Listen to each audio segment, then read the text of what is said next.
What's up, everybody? Brothers, sisters, psychonauts, and seekers of truth. It is Ananka, and welcome to my bazaar. Today, I have a Diethyl ether trip report for you. The title of this trip report is The Most Intense Psychedelic, and was submitted to Erowid in 2009 by the user Brady. With all that being said, let our story begin. Let me start off by saying I am a pretty well experienced drug user. I've done a fair array of psychedelics, but ether is by far the most intense, if done right. The first time I ever had an ether trip was when I tried huffing gas back in junior high.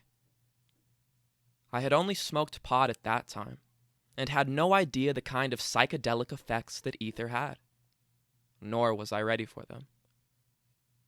I just went out in my garage, which has really loud, blinky fluorescent lights, and huffed on the can for a while. At first, it was just a tingly body high. Then the lights started blinking, similar to strobe lights, and the noise became unbearable, as if someone was wailing on a chainsaw inches away from my ear. Then it soon turned into one of the worst mindfucks I've ever had.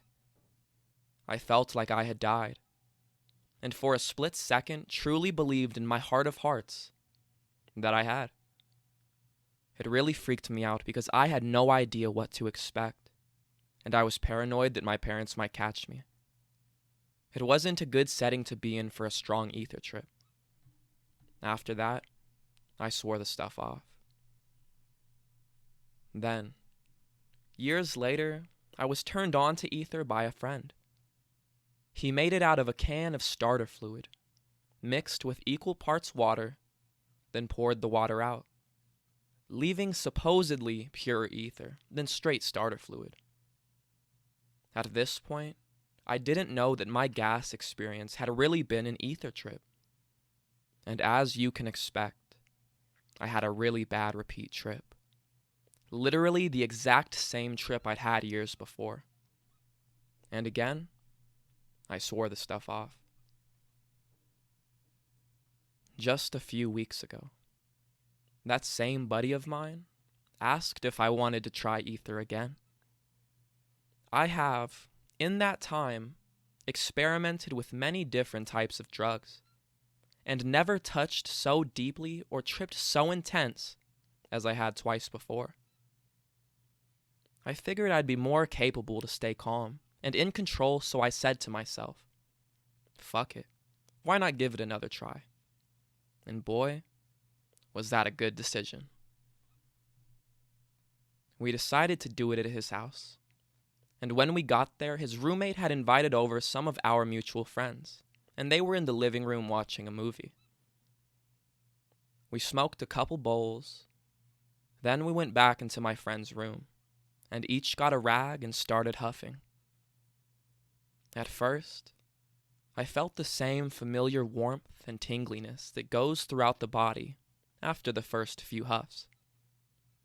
Then, the wahs came. The premier state ether is really reminiscent of a whippet. Then, after a few more huffs, the vision becomes blurred. Motor skills are greatly impaired. Walking feels more like coordinated stumbling. I was really not sure if I was feeling it yet, so I got up and attempted to walk out into the living room. Yet again, the fluorescent lights in the kitchen, along with the slight hum of a space heater, were wreaking havoc on my senses. I couldn't hear anything other than the roar of the heater, and my eyes told me the lights were flashing at the pace of a slow strobe light. It almost became unbearable. But then, I turned and looked at the TV. It was the only thing in the room illuminated enough to stand out from the surroundings. And soon, all the other objects of the room sort of melded together into hexagonal geometric patterns and started slowly rotating around me.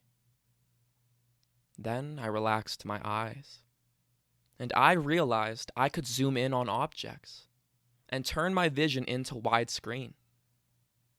At this point, I was so amazed at what I was seeing, I turned and tried to speak to my friend and tell him how amazing this was. But I could not find the words to string into sentences to explain what I felt. And it all just came out in a jumble of wows, dudes, and its likes. I started coming down, so I went back in the room to get some more and check on my buddy, who was spaced out on the bed. I started huffing more and was soon flying high again. But instead of getting up and walking around, I just sat there, and my mind took over. As I huffed more and more, I would start to space out and trip harder and harder. It's hard to remember the details of these trips, because at that point I'm pretty much fully anesthetized and not even aware of the outside world. The only way I can describe these trips is to call them circular. Everything feels familiar, as if it's happened before. It's almost like a constant state of déjà vu. I also sometimes feel as if I understand it, but while high, I can't explain it, and once sober, I don't know what it is. We huffed for probably 5 hours straight until the bottle was gone. Coming down off of ether was very pleasant. It was a really mild body high. It's just a very relaxed state. Immediately afterwards, the urge to do more ether was extremely intense, but soon I got over that. I've done more ether since then, and plan on doing more in the future. I really would not suggest doing ether if you have anything to do soon, because it makes your breath reek, and I feel stupid for about an hour afterwards. And in order to fully experience the power of ether, I must huff a lot, and let it take me to places I never thought were possible.